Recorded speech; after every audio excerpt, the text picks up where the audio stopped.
Hallelujah. നമുക്കൊരു നിമിഷം hallelujah ഈ സങ്കീർത്തനം തമ്പുരാന്റെ കരങ്ങളിലേക്ക് നമുക്ക് ഏൽപ്പിച്ചു കൊടുക്കാം. സങ്കീർത്തനത്തിലൂടെ നമ്മളോട് സംസാരിക്കുവാൻ തക്കവിധം ദൈവത്തിന്റെ കൃപ നമ്മുടെ മേൽ അടിയന്റെ മേൽ വെളിപ്പെടുവാൻ തക്കവിധം നമുക്ക് പ്രാർത്ഥിക്കാം. സർവശക്തനും നിത്യനുമായ സർവേശ്വര കർത്താവേ, അബ്ബാ പിതാവേ, ഞങ്ങളെ തിരുസന്നിധിയിലേക്ക് കർത്താവേ കണ്ണുകളെ ഉയർത്തുന്ന അബ്ബാ പിതാവേ, ഈ പൽക്കാലം ഞങ്ങൾ ഒരുമിച്ച് കർത്താവേ നിന്റെ വചനം ധ്യാനിക്കുമ്പോൾ അടിയങ്ങളോട് സംസാരിക്കണം.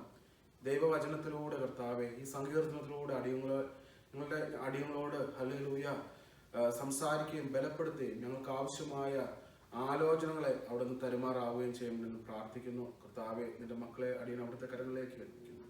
അവിടെ നിന്ന് സഹായിക്കാൻ അനുഗ്രഹിക്കുകയും ചെയ്യുമാറാണ്. ദൈവകൃപയിൽ പൊതിയുമാറാണമെന്ന് പ്രാർത്ഥിക്കുന്നു. യേശുവിന്റെ നാമത്തിൽ തന്നെ ആമേൻ ആമേൻ. 65-ാം സങ്കീർത്തനം ദാവീദിന്റെ സങ്കീർത്തനമാണ്. ഹല്ലേലൂയ. ഇത്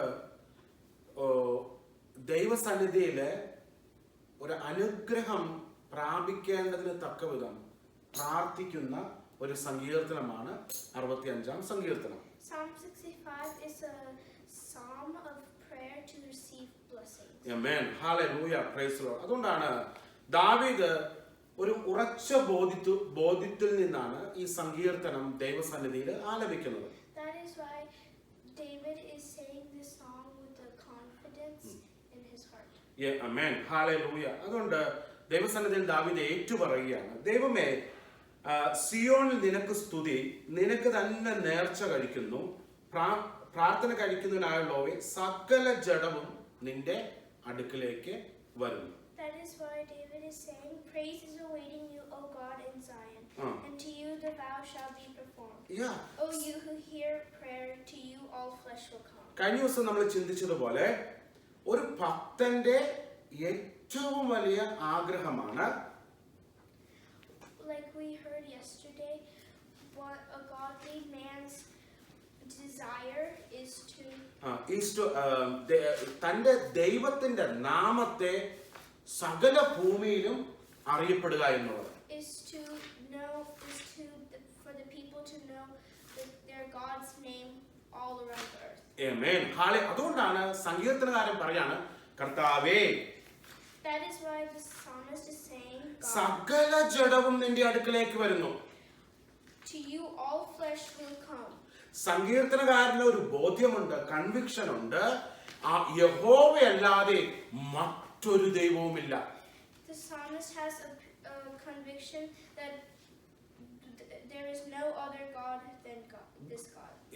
യഹോവയായ ദൈവമല്ലാതെ മറ്റൊരു ദൈവമില്ല എന്ന് ഉറച്ച ബോധ്യം സങ്കീർത്തനകാരനുണ്ട്. The psalmist knows that there is no other God than Yahweh. അതുകൊണ്ട് ഏറ്റവും വലിയ അനുഗ്രഹമാണ് യഹോവയെ ആരാധിക്കുന്നതെന്ന് സങ്കീർത്തനകാരൻ വിശ്വസിക്കുന്നു. That's why the psalmist believes that worshiping the Lord is his greatest greatest blessing in one's life. In one's life. യഹോവയെ ആരാധിക്കുന്നതും അവനെ സേവിക്കുന്നതുമാണ് ഒരു മനുഷ്യന്റെ ഏറ്റവും വലിയ ഭാഗ്യകരമായ അവസ്ഥയെന്ന് സങ്കീർത്തനകാരൻ വിശ്വസിക്കുന്നു. The psalmist is desiring that worshiping God and seeking his presence is the greatest blessing anyone can experience. Amen. Hallelujah. Hallelujah. അതുകൊണ്ടാണ് 4-ാമത്തെ വാക്യം ഇങ്ങനെ വായിക്കുന്നു. 4-ാമത്തെ വാക്യം, നിന്റെ പ്രാകാരങ്ങളിൽ പാർക്കേണ്ടതിന് നീ തെരഞ്ഞെടുത്ത് അടുപ്പിക്കുന്ന മനുഷ്യൻ ഭാഗ്യവാൻ. ഞങ്ങൾ നിന്റെ വിശുദ്ധ മന്ദിരമായ നിന്റെ ആലയത്തിലെ നന്മ കൊണ്ട് തൃപ്തി പ്രാപിക്കും. That is why the psalmist is saying, blessed is the man you choose and cause to approach you, that he may dwell in your courts. We shall be satisfied with the goodness of your house, of your holy temple forever. Amen.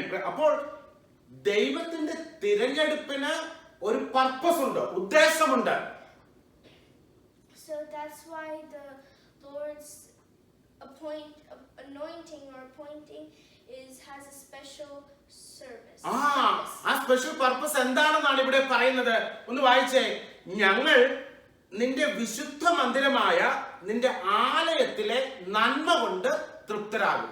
The special purpose is we shall be satisfied with the goodness of your house, of your holy. Praise the Lord.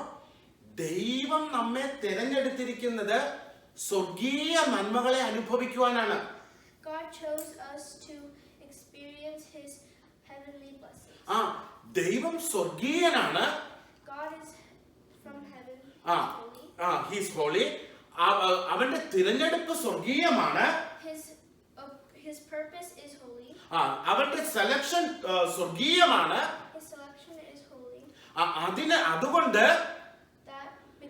അതുകൊണ്ട് സ്വർഗീയ നന്മകളാൽ because of heavenly blessings അവൻ നമ്മെ തൃപ്തി വരുത്തുന്നു.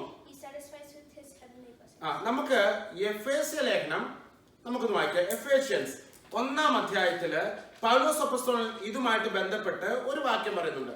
നമുക്ക് ഏവർക്കും പരിചിതമായ വാക്യമാണ്. Let's read Ephesians where Paul says. Ephesians 1. Ephesians 1. അതിന്റെ 3-ാമത്തെ വാക്യം. Verse 3. Blessed be the God and Father of our Lord Jesus Christ, who has blessed us with every spiritual blessing in the heavenly places in Christ. ഞങ്ങൾക്ക് മലയാളത്തിൽ വായിക്കാം. സ്വർഗത്തിലെ സകല ആത്മീക അനുഗ്രഹത്താലും നമ്മെ ക്രിസ്തുവിൽ അനുഗ്രഹിച്ചിരിക്കുന്ന നമ്മുടെ കർത്താവായ യേശു ക്രിസ്തുവിന്റെ ദൈവവും പിതാവുമായവൻ വാഴ്ത്തപ്പെട്ടവൻ. സ്വർഗത്തിലെ സകല ആത്മീക അനുഗ്രഹങ്ങളാലും പിതാവായ ദൈവം ക്രിസ്തുവിൽ നമ്മെ അനുഗ്രഹിച്ചിരിക്കുന്നു.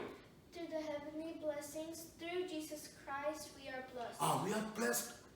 That is the purpose of selecting one. അല്ലേ, നമ്മെ ക്രിസ്തുവിൽ ഒരുവനെ ക്രിസ്തുവിൽ തിരഞ്ഞെടുക്കുന്നതിന്റെ ഒരു ഉദ്ദേശമെന്ന് പറയുന്നത് ഇതാണ്. That this is the purpose of when God chose. ഇത് ഒരു ഉദ്ദേശം. അതായത് ആത്മീക അനുഗ്രഹങ്ങളാൽ നമ്മൾ തൃപ്തരാകുക. We are to be satisfied with the spiritual blessings. നമ്മൾ കഴിഞ്ഞ ദിവസം നമ്മൾ കണ്ടു. As we heard yesterday. ക്രിസ്തുവിന്റെ Christ ജീവനെ പ്രാപിക്കുവാനാണ് to receive Christ's life. നമ്മെ ഓരോരുത്തരെയും തെരഞ്ഞെടുത്തിരിക്കുന്നത്. Appointed, selected, chosen. Yes. ഇവിടെ പറയുന്നു ഹല്ലേലൂയ സ്തോത്രം ആത്മീക നന്മകൾ. It says here spiritual blessings. Okay, ഇനി നമുക്ക് അടുത്ത ഭാഗങ്ങളിലേക്ക് കടന്നു പോകാം. ദൈവ അടുത്ത ഭാഗങ്ങൾ നമുക്ക് കാണുവാൻ സാധിക്കും. സങ്കീർത്തനത്തിന്റെ അടുത്ത ഭാഗങ്ങളിൽ നമുക്ക് കാണുവാൻ സാധിക്കും. You can see in the other verses in Psalms. ദൈവത്തെ കുറിച്ചുള്ള about God's ഒരു ബോധ്യമാണ്, ഒരു കൺവിക്ഷൻ അബൌട്ട് ഗോഡ്. അതായത് നമ്മൾ ആരെയാണോ സേവിക്കുന്നത്, നമ്മൾ ആരെയാണോ ആരാധിക്കുന്നത്, നമുക്ക് ആ ആരാധിക്കുന്നവനെ കുറിച്ചുള്ള ഉറച്ച ബോധ്യം നമുക്കുണ്ടായിരിക്കണം. നമ്മുടെ ദൈവം ആരാണെന്നുള്ള ബോധ്യം നമുക്കുണ്ടായിരിക്കണം.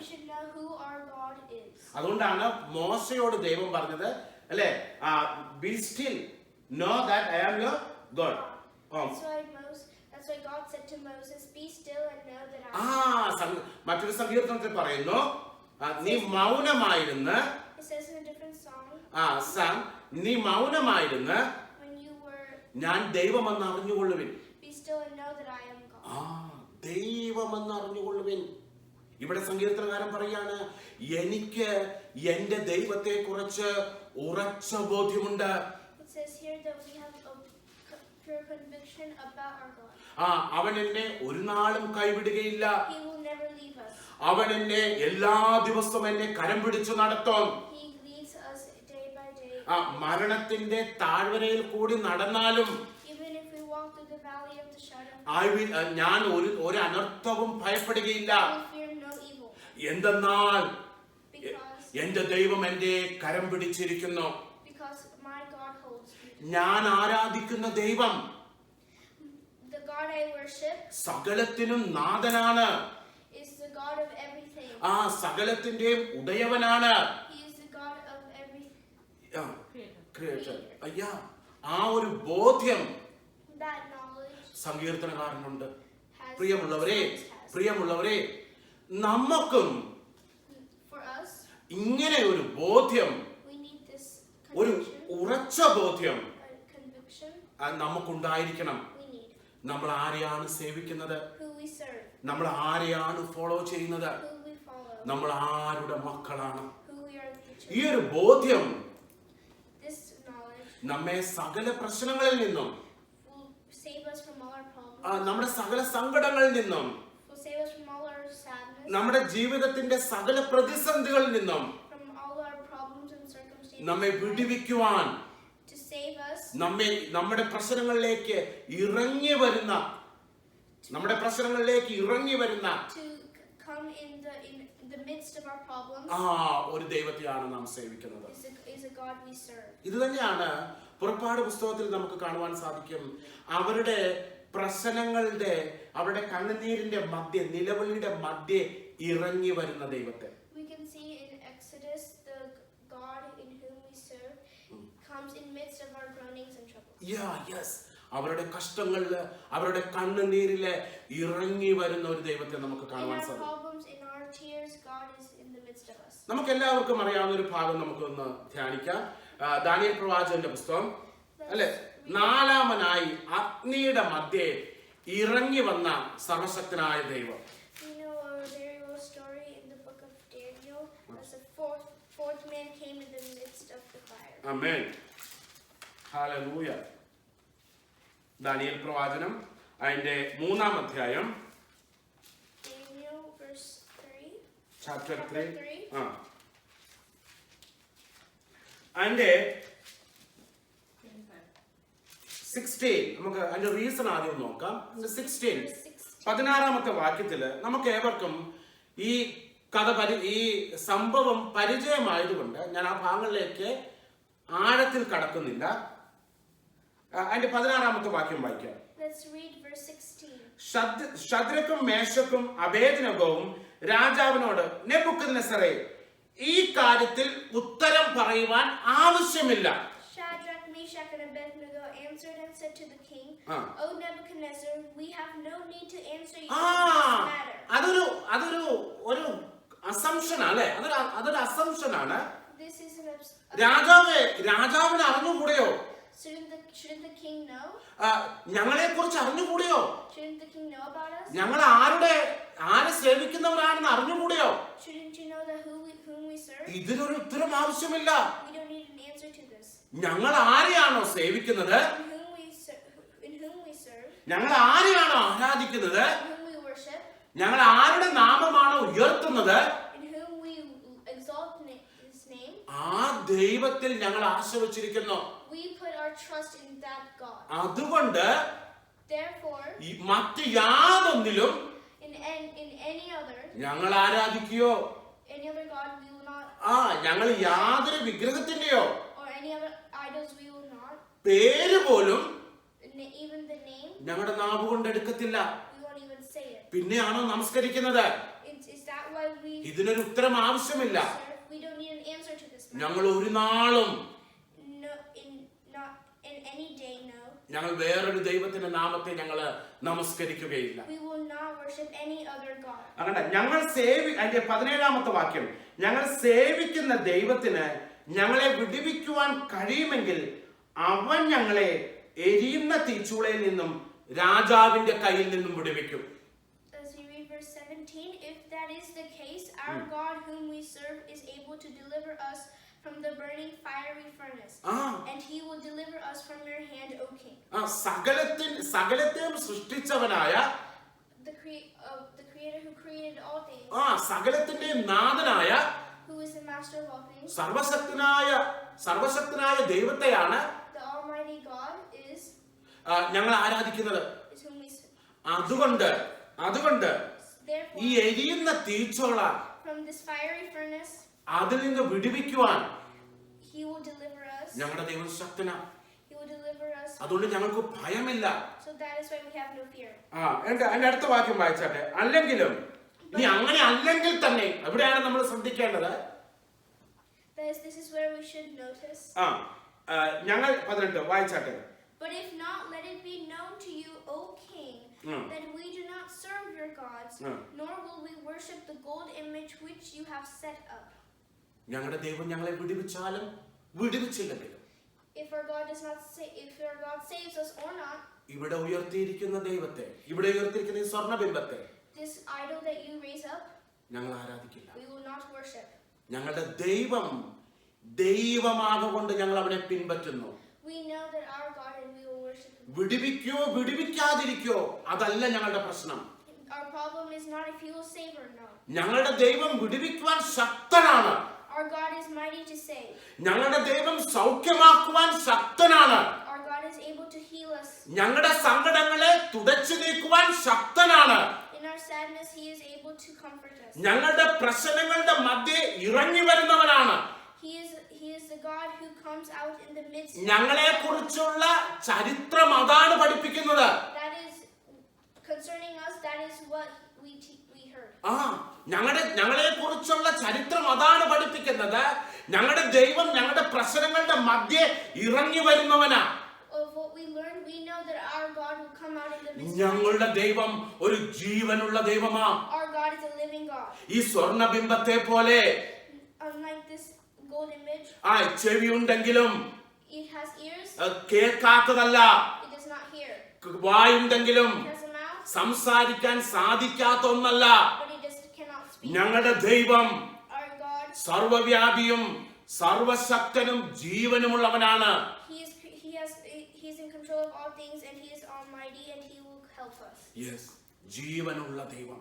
He is a living God. അത്രമാത്രം ഉറച്ചാണ് അവൻ വിശ്വസിച്ചത്. That is how strong they believe. അപ്പോൾ എന്ത് സംഭവിച്ചു? രാജാവിന്റെ ഹല്ലേലൂയ. അപ്പോൾ നെബൂഖദ്നേസറിന്റെ കോപം മുഴുത്ത് ശദ്രക്കിന്റെയും മേശക്കിന്റെയും അബേദ്നെഗോവിന്റെ നേരെ മുഖഭാവം മാറി.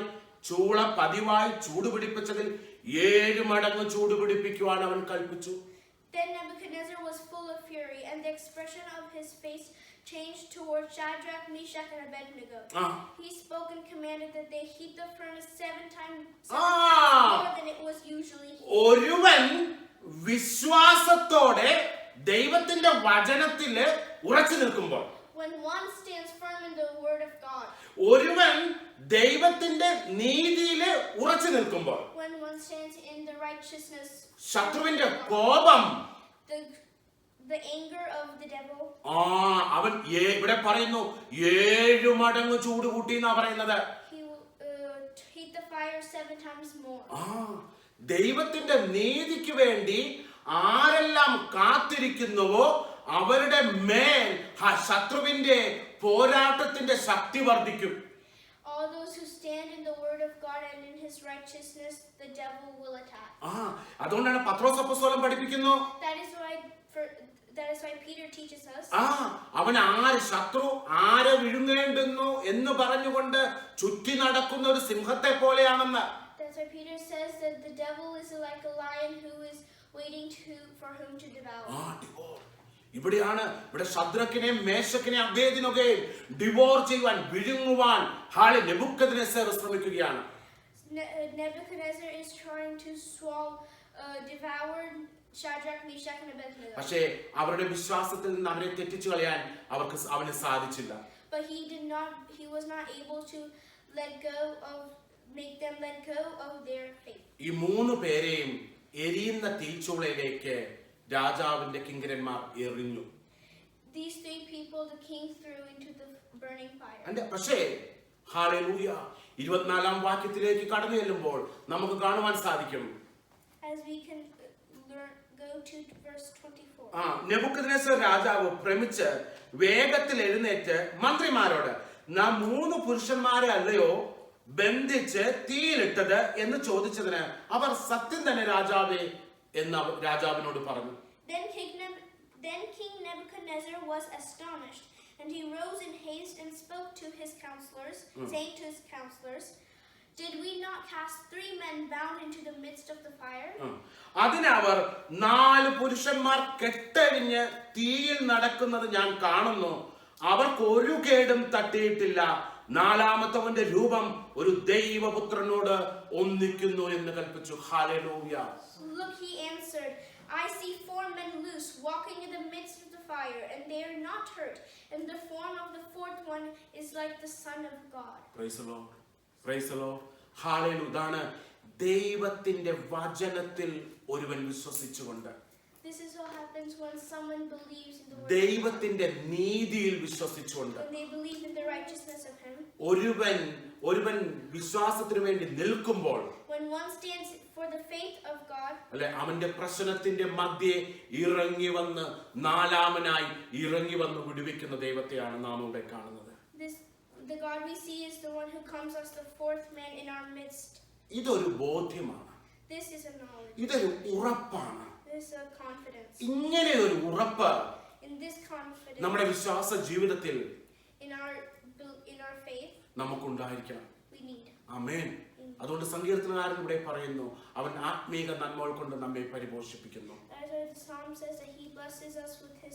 ആമേൻ. ഹല്ലേലൂയ. നമുക്ക് സങ്കീർത്തനത്തിലേക്ക് നമുക്ക് വീണ്ടും കടന്നു വരാം. ഹല്ലേലൂയ. അതിന്റെ 6-ാമത്തെ വാക്യം പറയുന്നു അവൻ ബലമരയ്ക്ക് കെട്ടിക്കൊണ്ട് തന്റെ ശക്തിയാൽ പർവ്വതങ്ങളെ ഉറപ്പിക്കുന്നു. Verse 6 says, who established the mountains by ബലമരയ്ക്ക് കെട്ടിക്കൊണ്ട് being clothed with power. Being clothed with power. ബലമരയ്ക്ക് കെട്ടിക്കൊണ്ട് അവൻ ഹല്ലേലൂയ പർവ്വതങ്ങളെ അതാതിന്റെ സ്ഥാനങ്ങളിൽ മേൽ ഉറപ്പിക്കുന്നു. അതിന്റെ 6-ാമത്തെ വാക്യം verse 6. Who established the mountains by his strength, being clothed with power. ആമേൻ. അതിന്റെ 8, 9, 10 വാക്യങ്ങള് ദൈവം തന്റെ ഭൂമിയെ ഹല്ലേലൂയ എങ്ങനെ സംരക്ഷിക്കുന്നു എന്ന് കാണിക്കുന്നു. ദൈവത്തിന്റെ പ്രവർത്തികളെ കാണിക്കുന്നു. It shows how God created and visits the earth. Amen. Verses 8, 9 and 10. നമുക്ക് അതിന്റെ 10-ാമത്തെ വാക്യം ഒന്ന് വായിക്കാം. Let us read verse 10. നീ അതിന്റെ ഉഴവുചാലുകളെ നനയ്ക്കുന്നു. You water its ridges abundantly. നീ അതിന്റെ കട്ട ഉടച്ചു നിരത്തുന്നു. You settle its furrows. മഴയാൽ നീ അതിനെ കുതിർക്കുന്നു. You make it soft with showers. അതിന്റെ മുളയെ നീ അനുഗ്രഹിക്കുന്നു. You bless its growth. ഒരു കൃഷിക്കാരൻ One gardener തന്റെ നിലത്തെ on his ground എങ്ങനെ പ്രിപ്പയർ ചെയ്യുന്നു എന്ന് ഈ വചനം നമ്മെ പഠിപ്പിക്കുന്നു. It shows us how a gardener prepares his soil. എന്തിനു വേണ്ടി? കൃഷിക്ക് വേണ്ടി. ഒരു ഫാർമർ തന്റെ കൃഷിക്ക് വേണ്ടി നിലത്തെ ഒരുക്കുന്ന വിധമാണ് ഇവിടെ പറഞ്ഞിരിക്കുന്നത്. It shows us how a farmer prepares his soil, his ground for his plants. ഇതിനെ നമ്മുടെ ഹൃദയത്തോട് നമുക്ക് ഉപമിക്കണം. This we have to take it to our heart. ഹൃദയത്തോട് ഉപമിക്കണം. കമ്പയർ ചെയ്യണം. We have to compare it with our heart. എന്തെന്നാൽ ദൈവവചനം നമ്മുടെ ഹൃദയത്തില് എന്തുവാണ് മുളയ്ക്കുവാൻ തക്കവിധം so that the word of God may blossom in our heart. നമ്മുടെ ഹൃദയത്തെ in our heart. ഒരു കൃഷിക്കാരൻ തന്റെ നിലത്തെ ഒരുക്കുന്നത് പോലെ As a farmer prepares his ground. നമ്മുടെ ഹൃദയത്തെയും In our heart also. നമ്മൾ ഒരുക്കേണ്ടതാണ്. We have to prepare. ദൈവത്തിന്റെ പരിശുദ്ധാത്മാവിന്റെ ദൈവത്തിന്റെ പരിശുദ്ധാത്മാവിനാലും in his word of God. ദൈവവചനത്താലും In his word as well. നമ്മുടെ ഹൃദയത്തെ In our heart. നമ്മൾ ഒരുക്കണം. We have to prepare. അതിന്റെ കട്ടകളെ ഇവിടെ പറയുന്നു. നീ അതിന്റെ കട്ടകളെ ഒരു വായിച്ചതിന്റെ 2 നീ അതിന്റെ കട്ട ഉടച്ചു നിരത്തുന്നു. You water its ridges abundantly. Settle its furrows. നമുക്കറിയാം കൃഷിനിലത്ത് കട്ടുകൾ അത് ഹാർഡൻഡ് ആണെങ്കിൽ അത് ഡിഫിക്കൽട്ട് ആണ് കൃഷി ചെയ്യുവാൻ. If our soil is hard, it is difficult for us to plant. വിത്തുകൾ വീണ് മുളയ്ക്കുവാൻ എന്താണ് ഹാർഡൻഡ് ആയ സർഫസിൽ പാടാണ്. It is hard to sow seeds and to plant them into this. അപ്പൊ അതിനെ കൃഷിക്കാരൻ എന്ത് ചെയ്യുന്നു? അതിനെ അത് ഉടച്ച് നിരത്തും. അതിനെ എന്താകും? സോഫ്റ്റ് ആക്കും. അതിനെ ഉടച്ചു നിരത്തും. So what the farmer does, he makes the hardened soil soft and settle its furrows. അതുപോലെ ഈ കഠിനപ്പെട്ട ഹൃദയത്തില് likewise in our hardened heart. ദൈവവചനം മുളയ്ക്കുവാൻ to plant the word of God in our heart. അത് നമുക്ക് എന്താണ്? ദൈവത്തിന്റെ പരിശുദ്ധാത്മാവിന്റെ നിറവ് ആവശ്യമാണ്. We need the Holy Spirit's anointing. ഇതിലാണ് നമുക്ക് കാണുവാൻ സാധിക്കും ഈ റിപ്പൻ മാനസാന്തരത്തിന്റെ അനുഭവം. In this the experience of true repentance. The experience of this true repentance. നമ്മുടെ ഹൃദയങ്ങളെ പ്രിപ്പയർ ചെയ്യുന്നു. We need to prepare our heart. We need We need true repentance to blossom. ദൈവവചനം കിളുക്കുവാൻ, അല്ലെങ്കിൽ ദൈവവചനം ശക്തി പ്രാപിക്കുവാൻ, ദൈവവചനം അതിന്റെ ഫലം കായ്ക്കുവാൻ നമ്മുടെ ഹൃദയത്തിന് ഒരു ഒരുക്കം ആവശ്യമാണ്. The word of God to be fruitful in our hearts, we need to anoint it, we need to soften. അങ്ങനെയുള്ള ഹൃദയങ്ങളെ അതിന്റെ 11ാമത്തെ വാക്യം പറയുന്നു, നീ സവത്സരത്തെ നിന്റെ നന്മ കൊണ്ട് അലങ്കരിക്കുന്നു, നിന്റെ പാതകൾ പുഷ്ടി പൊഴിക്കുന്നു. Those hearts we can see in verse 11. You crown the year with your goodness and your paths drip with abundance. നമുക്കറിയാം, as we know, അല്ലെ, ഒരു കൃഷിക്കാരന്റെ കൃഷിയെ ഇസ്രായേൽ മക്കളെ സംബന്ധിച്ചിടത്തോളം അവന്റെ കൃഷിയെ അനുഗ്രഹിക്കുന്നത് ദൈവമാണ്. as Israel also plants, the farmer is God and he blesses his plants. കൃഷിക്കാരന്റെ അനുഗ്രഹം എന്ന് പറയുന്നത് ദൈവത്തിൽ നിന്ന് തക്ക സമയത്ത് വരുന്ന മഴയും മഞ്ഞുമാണ്. A farmer's blessing is in God's correct time is the water and the sun. അത് എന്ന് പറയുന്നത് പോലെ നമ്മുടെ ഹൃദയത്തിന്റെ നന്മ, ഒരു വിശ്വാസിയുടെ നന്മ എന്ന് പറയുന്നത്, അനുഗ്രഹം എന്ന് പറയുന്നത്, as in our hearts a believer's blessing, തക്ക സമയത്ത് in the correct time, ദൈവം നമുക്ക് തരുന്ന what God gives us, ആത്മീക spiritual നന്മകളാണ്. blessings. അതിനകത്ത് ദൈവത്തിന്റെ പരിശുദ്ധാത്മാവുണ്ട്, In that we have the Holy Spirit, ദൈവവചനമുണ്ട്, the word of God, ദൈവകൃപയുണ്ട്. and the blessing of God. എങ്കിൽ മാത്രമേ In that only നമുക്ക് we, നമ്മുടെ ക്രിസ്തീയ ജീവിതത്തില് in our Christian life, നമുക്ക് ഫ്രൂട്ട്ഫുൾ ആവാൻ സാധിക്കുകയുള്ളൂ. we can only be fruitful in our Christian life that way. ഇതാണ് ക്രിസ്തുവിൽ നമുക്ക് ഏവർക്കുമുള്ള പ്രത്യാശ. This is what the promise we have. ദൈവം God, നമ്മെല്ലാവരെയും we all, ഒരു വലിയൊരു നന്മയ്ക്ക് വേണ്ടി, for a big blessing, വലിയൊരു ഹാർവസ്റ്റിന് വേണ്ടി, for a big harvest, അവന്റെ തോട്ടത്തില് in his house, ശ്രദ്ധയോടെ വളർത്തുന്ന, in his constant, he focuses on his diligently, ശ്രദ്ധയോടെ വളർത്തുന്ന ചെടികളാണ് നാം ഓരോരുത്തരും. He diligently provides his blessings for us, for us to blossom. Yes. Hallelujah. തക്ക സമയത്ത് ഫലം കായ്ക്കുവാൻ അവന്റെ ഗാർഡനില്, തോട്ടത്തില് നമ്മെ ഓരോരുത്തരെയും അവൻ നട്ടിരിക്കുന്നു. In the correct time, he will plant us in his garden. To produce fruits. To produce fruit. Amen. അപ്പോൾ നമുക്ക് ഓരോരുത്തർക്കും So each of us ദൈവസന്നിധി നമ്മെ തന്നെ ഏൽപ്പിച്ചു കൊടുക്കാം. Commit ourselves to God. To fruitful in his ministry. To be fruitful in his ministry. ദൈവസന്നിധിയിലെ, അല്ലെ, ദൈവത്തിന്റെ തോട്ടത്തില് ഫ്രൂട്ട്ഫുൾ ആകാൻ നമുക്ക് ഏവർക്കും നമ്മെ തന്നെ ഏൽപ്പിച്ചു കൊടുക്കാം. Let us submit ourselves to God to be fruitful in his garden and his ministry. ഞാൻ ചുരുക്കി ഒന്ന് പറഞ്ഞുകൊള്ളട്ടെ. Say this briefly. ഒന്ന്, 1, ദൈവനാമം ഉയർത്തപ്പെടണം. the name of God has to be exalted. 2, 2, നമുക്കൊരു തെരഞ്ഞെടുപ്പുണ്ട്. we have a purpose.